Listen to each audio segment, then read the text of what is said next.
a hacer el curso? Absolutamente sí. Claro que sí, por supuesto. Ha sido alucinante ver cómo en un mes una niña que no había tenido contacto con el agua, pues ahora flota. Pues yo la verdad es que sí, tanto mi marido como yo estamos encantados con el curso, porque hemos visto la progresión de Álvaro y Patricia, de flotar, girar, incluso han iniciado a nadar y estamos súper contentos.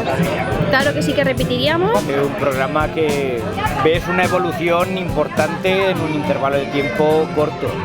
Has visto hoy, al terminar, cómo sabe nadar, cómo Saben envolverse. cómo sabe, es que es increíble. Cuando he visto a Lucía, por ejemplo, me ha gustado porque digo, jolines, que la primera clase que coincidí con ella, la pobre, era increíble el miedo que tenía y que no sabía hacer nada, y como la he visto hoy, a mí me ha encantado.